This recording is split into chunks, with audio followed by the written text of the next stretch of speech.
today uh, I will discuss about today I will discuss about the fundamental of genetics. First of all, you should know that what is genetics. As the term suggests, gene.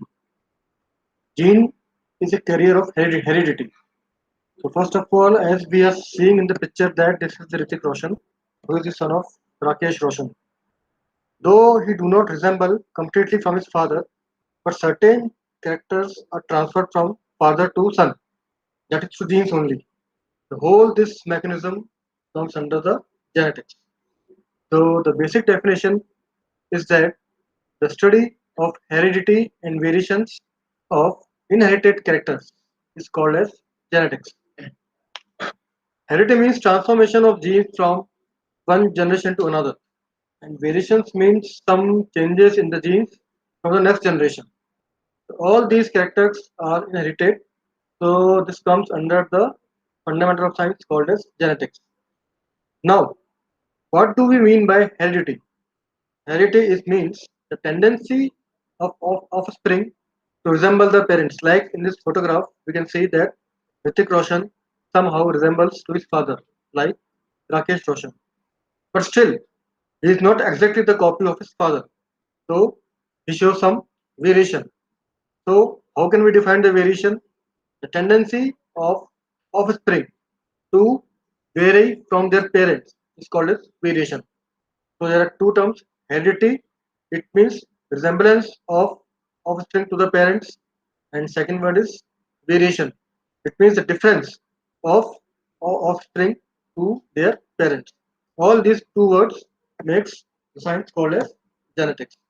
So it includes both heredity and variation. Next point, we discussed that genetics is the very young branch of biological science. Initially, it was discovered by the renowned scientist called as Gregor John Mendel. Though Mendel was not a rich man, he was a priest of the church.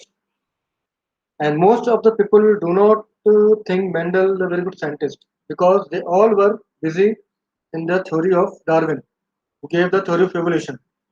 So Mendel did not got any credit of his research, but he told about the genetics. So there are some modern branches of genetics which include cytogenetics, molecular genetics, phylogenetics, developmental genetics, and behavioral genetics. Now, cytogenetics means the study of genetics in the cell to cell theory. Cyto means cell. Molecular genetics means changes in the DNA pattern, RNA pattern, protein pattern. Philo means evolutionary history. So the study of genetics which deals with the study of evolution or from the evolutionary science. It comes under the phylogenetics. Then comes developmental genetics. Developmental genetics is generally related to the birth of offspring from his parents and then another which pass to the next generation. So this developmental genetics keeps continuous flowing from one generation to another. And last finally is behavior genetics. Behavior genetics normally it denotes the pattern of the behavior of individual, whether it is having aggression, whether it is calm, or he's feeling thirsty, or he's feeling hungry. What kind of genes are responsible for its behavior? It comes under the behavioral genetics. So all these branches like cytogenetics, molecular genetics, phylogenetics, developmental genetics, behavioral genetics comes under the branches of genetics. Now, as you all know that this plant is of Pisum sativum, commonly called as pea. Initially, Mendel started his work on this plant, Pisum sativum. Now again, there is a question in us that why Mendel selected this plant, only pea plant? Why not any other plant? So there are certain reasons for that he selected this plant, which I will discuss later on. Before proceeding, we should know about the Mendel. Mendel was born in 1822 and he died in 1884. He is called as father of modern genetics. Actually, he was Austrian. He was a priest in the church. So he was an Austrian monk. But the modern of concepts of genetics took birth from his pioneering. He was keen interested to study about the genetics. So I told you he did his work on Pisum sativum, which we called as garden tea. Mendel studied intensively for 8 years. During his lifetime, he studied from 8 years, that is from 1856 to 1864. Though he published the data in the magazine called as Proceedings of the Natural History Society of Brunn in 1866. The title of his publication was Experiments in Plant Hybridization. That magazine was published in Germany. So the title of his publication was Experiments in Plant Hybridization, and the name of magazine was Proceedings of the Natural History Society, which was published in Germany. Mendel died in 1884, and it was unfortunate that he did not get any recognition of his work. So his work was all kept in dark for almost about 34 years. It means till 34 years nobody shown interested in the discovery of Mendel. Why? Because at that time the scientific community was busy in the theory of Darwin, who gave the theory of evolution. So all these were busy in the theory of Darwin. So Mendel work was not recognized till 34 years. That's why I have done this, that his studies remain in dark. Remain in dark means those studies which is not recognized by anybody else. Or we can say that his research was of no value at that time for the scientific community. Then we come to the next part, introduction of genetics. Okay. Now when Mendel died,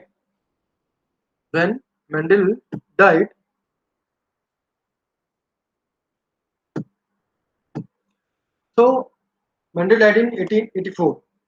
After the death of Mendel, means after 16 years of death of Mendel, three scientists observed that Mendel's work was good, need to be published. So they again showed keen interest in the work of Mendel. So again they rediscovered the Mendel work.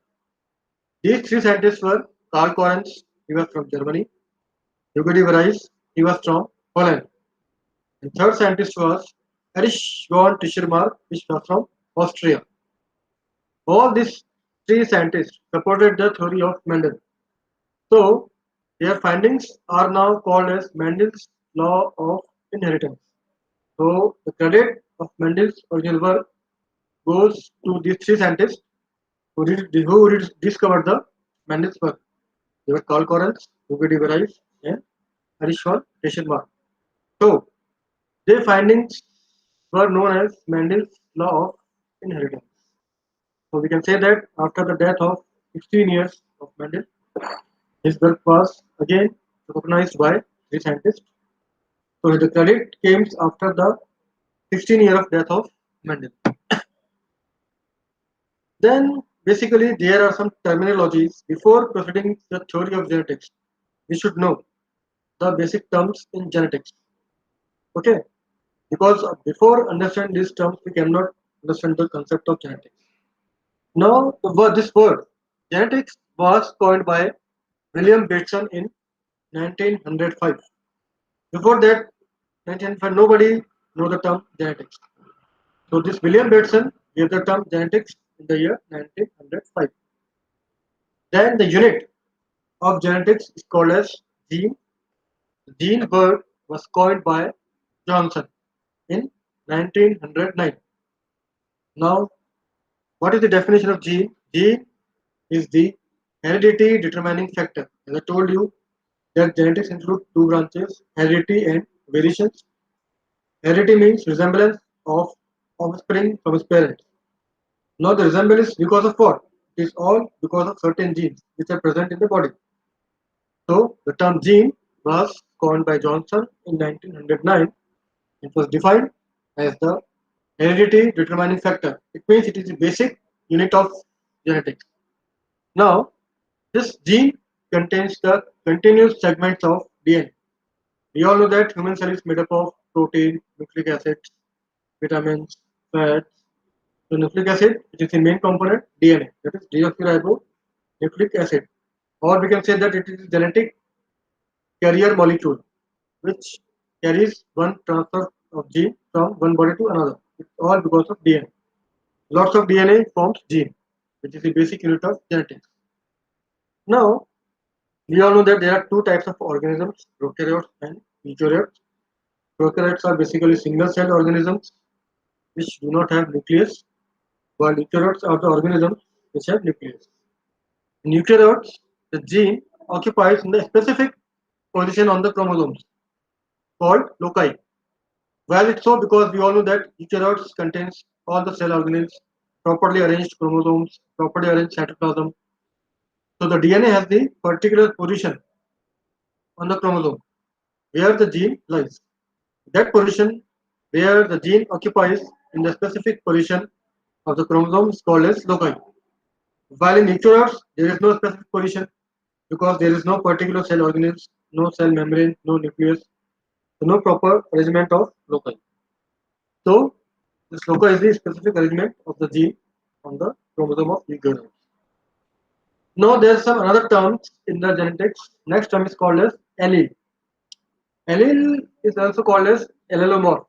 Now it means that what are alleles? Alleles are basically the gene controlling characters, or we can say that they are the another form of genes, or we can say that they are alternate form of genes which occupy identical loci on homologous chromosomes.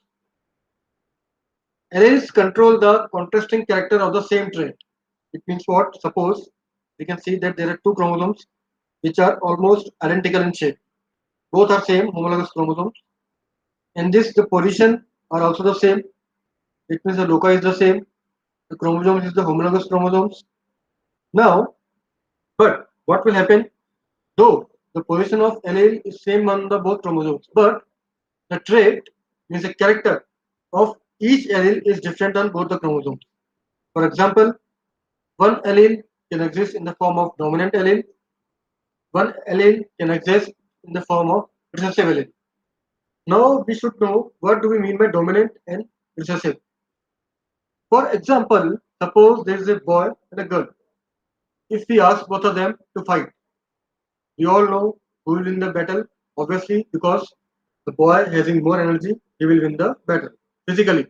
But suppose we ask for the household decoration of a boy and a girl, who can perform better? The girl can perform better, right?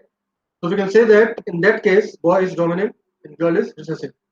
Here also the same case apply. This allele contains two traits, one for purple flowers, one for white flowers. So what will happen? These purple flowers are superior over the white flowers. It means they will not allow to access the white flowers. It means whenever there is a purple flower, white flowers cannot express their gene. But if purple flower is absent, then the white flowers has the power. Now they can say now we are free. We are free to express. So they are recessive. So it means what? These alleles can exist in two forms: dominant allele and recessive allele. Dominant allele, which can express itself in the characters, is called as dominant allele. It is not suppressed by the recessive allele, but recessive cannot express in the presence of dominant allele because it is suppressed by the dominant allele. But when dominant allele is absent, then the recessive allele has the power to express itself. Here in this diagram, we can see that alleles is having the same position, but the trait on one chromosome is for purple flower, the trait on another chromosome is for white flower. So purple flower is dominant and the white flower is the recessive allele. So we can say that this allele exists in two different forms of genes. That's why they are called as allelomorph. And they control the contrasting character. Here, what are the contrasting character? It means which are both opposite to each other. What is that? One is dominant, one is recessive. Both are opposite to each other. They are controlled by the allele. So we described here that allele control the contrasting character of the same trait. As it is clear from the diagram, I told you about the purple flower and the white flower. Alleles are located on the homologous chromosomes, but one trait is dominant and one trait is recessive. Purple is dominant and the white is recessive. It means purple can express itself in the genetics, but white flowers cannot express. When there is absence of purple flower, then only the white flower can express. Then we come to some certain types of allele.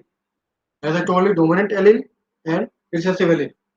Dominant allele will always express themselves, whereas recessive allele will express only in the absence of dominant allele. Whereas recessive alleles will express only in the absence of dominant allele. Dominant allele mask or suppress the expression of recessive allele. Okay, dominant allele mask or suppress the expression of recessive allele. So dominant alleles are classically symbolized with capital letters, whereas recessive alleles are symbolized with the small letters. Okay, what I'm telling, dominant alleles are called as with the capital letters, and recessive alleles are symbolized with the small letters. Now here we will discuss the certain characters which are present in the plant. For example, height. Height can be two types. Either it can be tall or it can be dwarf. Dwarf means small in size. Now for we can say that this tall character is dominant, so it is denoted by capital T, and the character of dwarf, it is recessive. It is denoted by the small t. So we can say that tall is dominant while dwarf is recessive. So if we can found the allele as capital T, it means it will denote the dominant character. Suppose if we remark the character as dwarf, it will be denoted by small t, right? So small t is there, it is dwarf in character, means small in height, and if it is dominant in character, it means it is tall in height, it is called as dominant character. So it is capital T and small t. Capital T means dominant and small t means dwarf. Then finally we comes to the another basic terms of genetics, very important word, that is genotype and genotype. Now what do we mean by the genotype? Genotype is actually the genetic constitution of the organism. For example, we are the human beings, and suppose we are the boy. We have which chromosome? X and Y. We receive the X chromosome from mother parent, and we receive Y chromosome from the father parent. So if character is transferred from X and it is mating with the X character of father, then the daughter will born. If X of female and Y of male will fuse, then male will born. So it is called as genetic constitution of the organism, which includes also the blood groups, different types of DNA, proteins, genes. Then comes the phenotype. Phenotype is the physical feature or appearance of the organism. It means seeing the physically the organism, whether we can say it is black in color, it is white in color, it is fat, it is thin, it is long, it is small in height. So all kind of physical experience of the organism is called as phenotype. Genotype is the genetic constitution and phenotype is the physical appearance of the organism. Then phenotype is the expression of genotype. We can say that phenotype is the expression of genotype. If there is no genotype, there is no phenotype. Okay. So genetic constituent will be the genotype and the physical appearance will be the phenotype. Now, how this the appearance of the organism occur means phenotype is produced not only by the genotype but also by the interaction between genotypes and the environmental factors. Suppose during the genetic constitution of somebody else, it depends on the environmental factors like pressure, temperature, humidity. So all these environmental factors will affect the phenotype. So we can say that the phenotype is produced not only by the genotype but also by the environmental factors. As we can say that these in this figure we are seeing the two types of plant. one is tall, one is dwarf. Now, what will be the phenotype? It means physical appearance of the plant is tall. So what will be the allele? That is capital T, capital T. It means it has the dominant allele. The small plant is having small t, right? The small plant will be small t, that is dwarf, and the capital T, that is tall plant. These are the characters of height. So the phenotype will be what? Either tall or dwarf, that is the physical appearance, and the genotype. It means the genetic characters, that is capital T, they will be the dominant, small t, they will be the recessive. So we can say that it is the capital T, or it is the small t. This was the basic terminology which we use in the genetics. So we are ending with the basic terminology.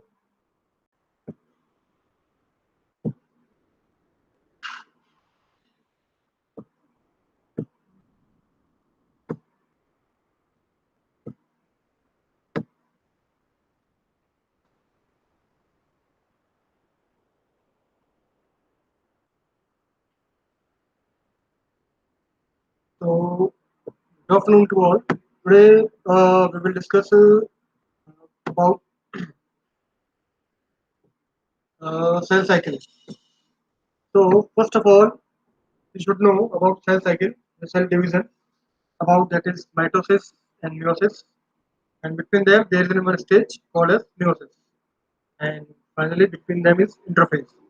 So this interphase is having three again stages, that is G1, S, and G2. Now we will focus on each and what we can say that every uh, cycle in detail. Now see, the interface contains some 3 to 4 division of cell cycle. First process in the interface is initial because this interface is initially before the mitosis and the meiosis.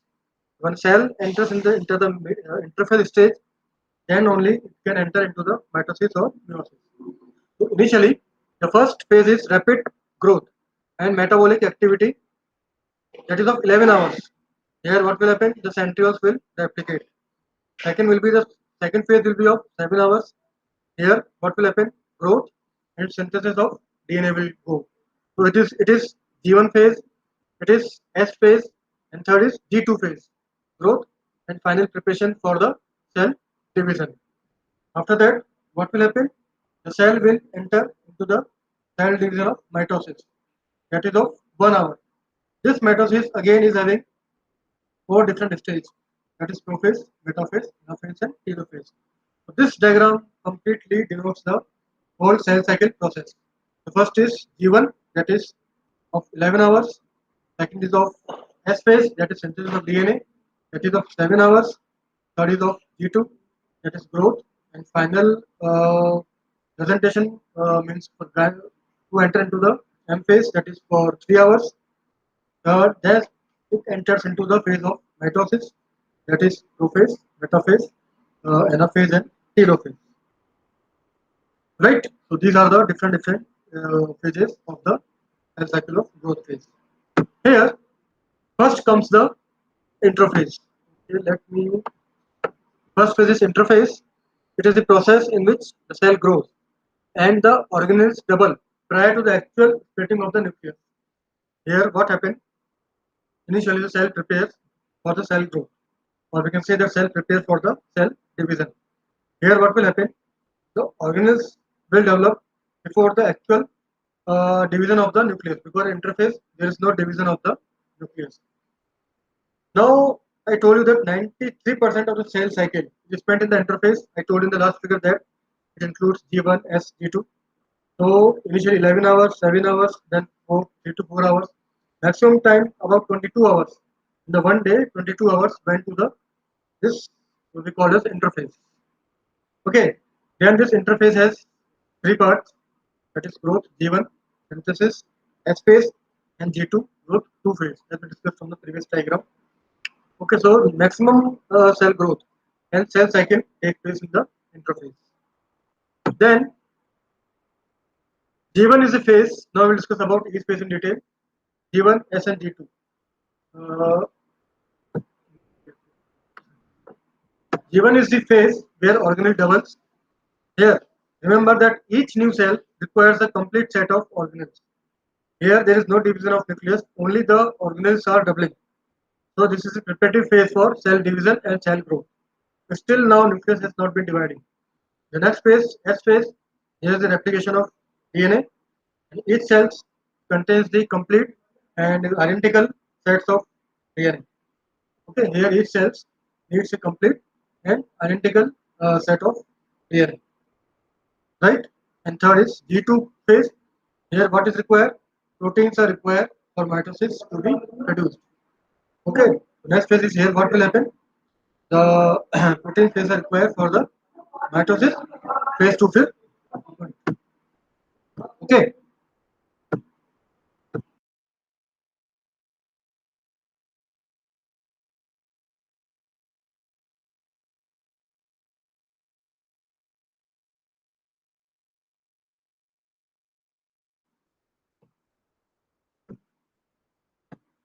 sorry.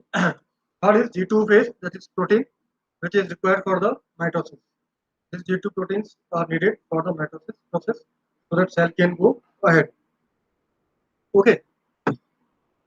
Then once the cell enter into the mitosis, it goes under different stages of division. Initially in mitosis, what will happen? The cell nucleus will divide into two identical cell nuclei. In some human cells, interphase occurs for 15.3 hours, while mitosis occurs for only zero point 0.7 hours. The total cycle is for around 16 hours. Okay.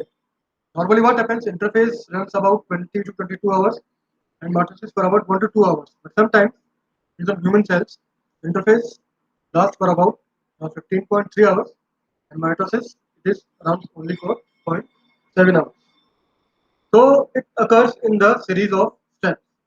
First is prophase, then comes metaphase, then comes anaphase, then comes telophase, then comes cytokinesis. We will discuss each and every step in detail. So now we'll discuss about the main part, chromosomes. What is important? Chromosomes must also duplicate and separate during mitosis. The structures of chromosomes are tightly packed in the DNA. So we'll study about chromosome structure in detail later on. DNA is tangled up. Tangled up means DNA is normally present in the chromosomes in the form of chromatin. This chromatin is packed in the chromosome. Okay, this chromatin is packed in the chromosome. What is important here? These chromosomes must duplicate and separate during mitosis. The structure of the tightly packed DNA is in the chromosomes. DNA is tangled up to substance of chromatin. The chromatin is packed on the chromosome. Right? Then see, these are the typical structure of chromosomes. These are two chromosomes. They are attached together by the structure called as centromere. Centromere is the point of attachment of the chromosomes. Right? So it is called as centromere. Okay. Then we discuss about first phase, that is called as prophase.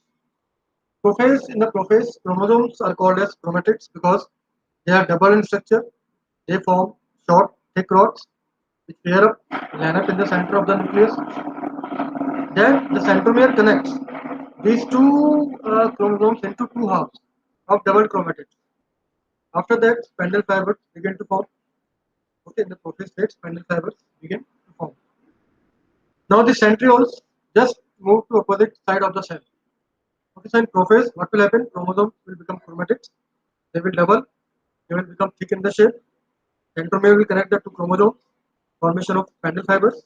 The centrioles will move to the opposite sides of the two cells. After that, there is a breaking in the nuclear membrane. Okay, after that, there is a break in the nuclear membrane. Right? So, what will happen then? See, this is the diagram of prophase. Here we can see that centromere is there. Okay, spindle fibers are there, formation of spindle fibers. Slowly disappearance of nucleolus, nuclear membrane, they all are disappearing. This is the centromere, formation of kinetophore. So this is typical diagram of the prophase stage. Formation of spindle fiber, disappearance of nucleus, disappearance of nuclear envelope, formation of centromere, formation of magnetocore. Then comes stage of metaphase. The metaphase, then it is the best stage to view the mitosis. Okay, this is the best stage to view the mitosis. Here, centromeres of the chromatid pairs line up in the middle of the cell. Metaphase plate location. Here the centromeres line up in the center of the cell. Okay, and by the end of the metaphase, each chromatid has attached to the spindle fiber. Okay, each chromatid will be do what? It will be attached to the spindle fibers. Metaphase is the best stage for the visualization of the cell, right? Because centromere or chromosomes are at the center. But by the end of metaphase, what will happen? Each chromatid will attach to the spindle fiber. Now see, it is the uh, well established diagram of the metaphase stage. Here, chromosomes are lying in the middle. You can easily visualize the metaphase stage of chromosomes. These are the polar fibers. It is the metaphase stage. It is the nuclear envelope. It is the we can say that kinetochore formation. Poles are there. Okay. Then next stage comes of anaphase. Anaphase is the shortest phase of the mitosis. Here, what will happen? The spindle fibers will pull the chromatids apart. It means now chromatid will reach toward the opposite poles. Just separate each one from its duplicate. Now, what will happen? Here, spindle fibers will put the pressure to pull the chromatids. Now, one chromatid at north pole, another chromatid at the south pole. These chromatids will move to the opposite side. Now, there are two identical. We can say that there are two identical sets of chromosomes. Now we can say, okay. Now see this diagram. It is the diagram of anaphase. See here the figure like the number 8. 8 appears like 8. What will happen? These are the chromosomes which are bent to the opposite poles. There is the formation of cleavage furrow, and ultimately there is the formation of kinetochores. Okay, so these are the daughter chromosomes which are reached to the opposite poles. That there is formation of what? Cleavage furrow is there. Okay, it appears like the 8 letter. So it appears like the anaphase. Okay, then comes the telophase stage. When the chromosomes reach opposite sides of the cell, spindle fibers break up. This is the last phase of the mitosis. Here again there is the formation of we can say nucleus and nuclear membrane. The nuclear membrane begins to form. Cleavage furrow begins to develop between the two sets of chromosomes. Okay, have it here. Cleavage furrow begins to develop between the two sets of chromosomes. So it is called as telophase. Then the see the diagram. It is the two different cells are there.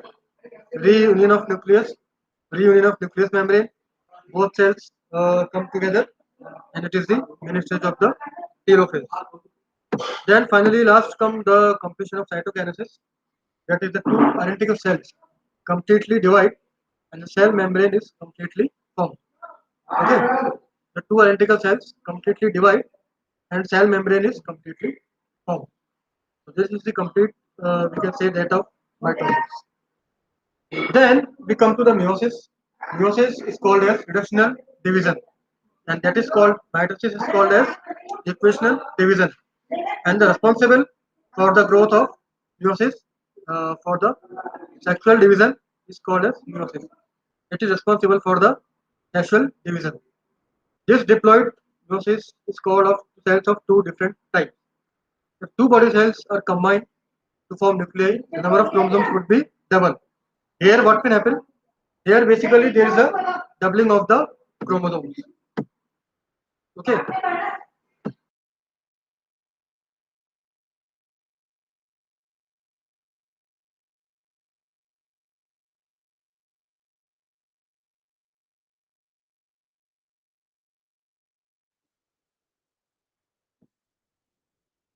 So next is meiosis. So here, what will happen? Here, the we can call it as the rational division. There is reduction in the soil. Basically, there is the formation of gametes. Okay, if two body cells will combine to form nuclei, number of chromosomes will be double. In order for sexual reproduction to occur, each cell involves must reduce the chromosome number by half. There is a formation of haploid. So this meiosis is called as directional division, and mitosis is called as equational division. Because in mitosis, chromosome number remains same. Here in the meiosis, chromosome number becomes to half. They will form different gametes, and they will form haploids and diploids. Okay. Then see this diagram. Haploid cells are basically just the haploid cells are called gametes. Gametes can be either sperm or they can be either eggs. Now the number of gametes is just equal to half the number of chromosomes. For example, we know in the human chromosomes we have total 46 chromosomes. Gametes are only 23. In P, number of chromosomes are 14. Gametes are 7. In fruit fly, chromosomes are 8. The number of gametes is 4. So it depends upon the number of chromosomes. Gametes will be just the half number of chromosomes. Okay, in dog there is 78, it is 39. Okay, then comes homologous chromosomes. What are homologous chromosomes? Homologous chromosomes are paired chromosomes with genes. They are arranged in the same order, like eye color, hair color, height. One may code for blue, one may code for brown. So these are the homologous chromosomes. Homologous chromosomes may have different alleles on them. I told you alleles is basically the gene controlling characters. Okay, so homologous chromosomes may have different alleles present on them.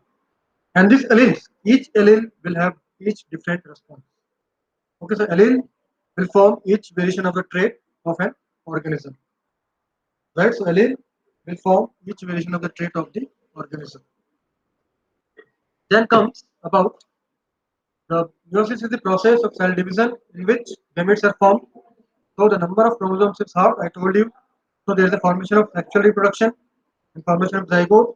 When zygote is formed, means fusion of male and female gamete. They will form fertilized egg and they will form diploid. The diploid they will rise to the progeny and they will which has a diploid number of chromosomes. Okay, so meiosis will lead to the production of gametes. That is, these gametes will form zygote, and this zygote will form fertilized egg. Then after that, uh, reach to different stages of meiosis. Same interface. Here chromosome replicates. Each chromosome consists of two identical sister chromatids. Now, the stage of meiosis is furthermore literally tedious. It contains various stages called prophase 1, metaphase 1, anaphase 1, telophase 1. In prophase 1, each pair of homologous chromosomes come together to form a tetrad. There is the formation of tetrad formation. Tetrad 2 homologous chromosomes come together and four chromatids develop. Since there is a formation of four chromatids, we call it tetrad. There is the formation of tetrad chromosomes. Okay. Then comes the crossing over. Crossing over means exchange of chromosomes, exchange of genetic information. Tetrads are so tight that there's non-sister chromatids from the homologous pair actually. There's the exchange of genetic material. What is crossing over? Crossing over means the exchange of genetic material over non-sister chromatids during late prophase. So what are non-sister chromatids? Which are very tight and which are means cannot be differentiated from each other. So what will happen ultimately? There is a formation of new combination of alleles.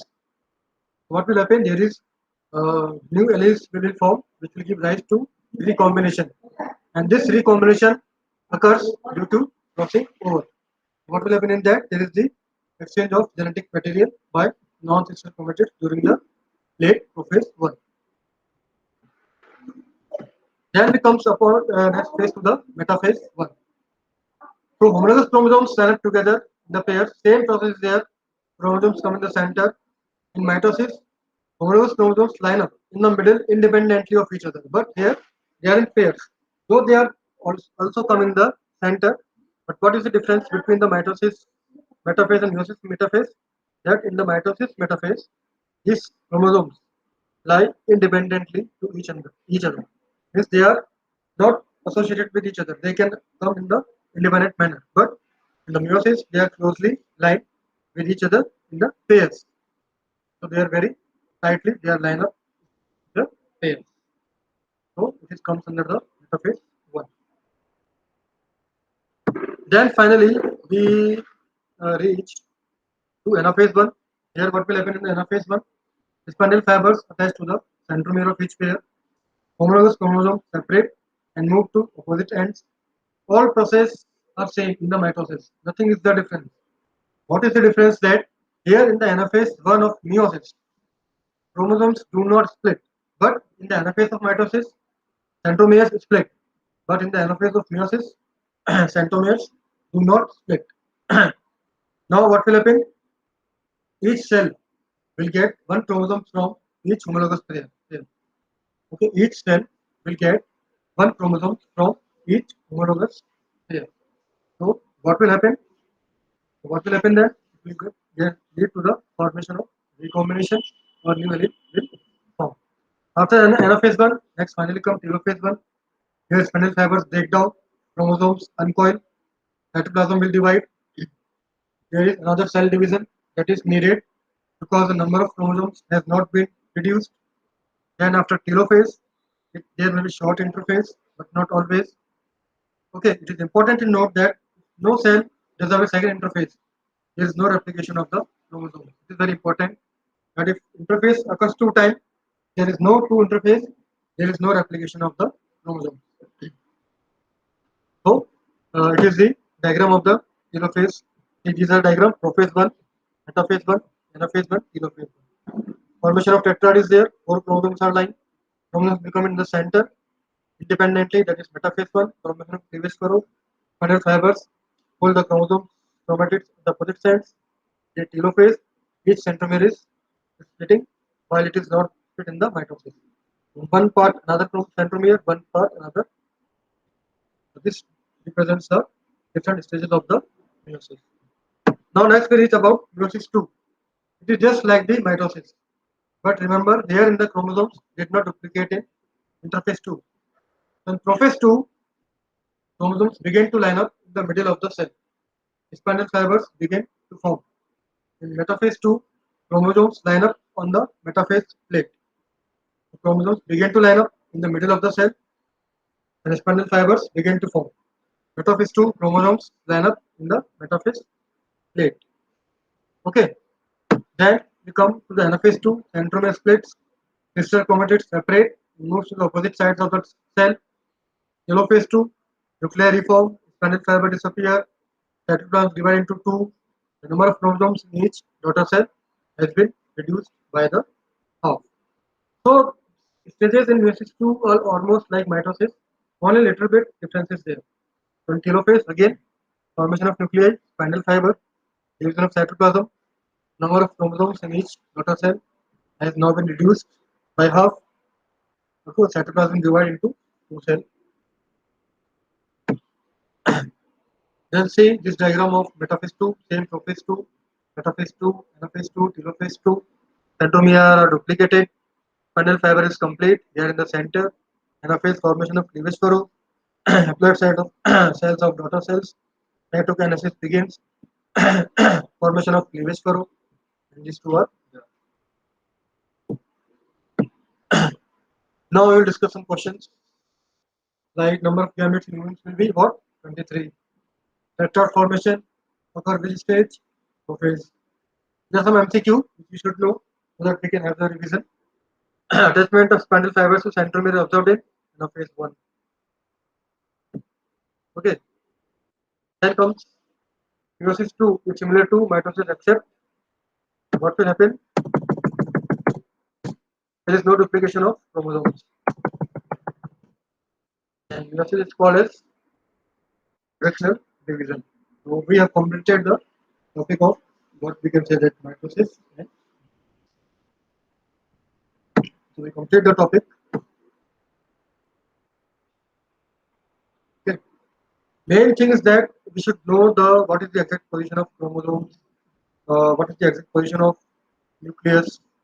That is the main difference between the mitosis and meiosis. So thank you.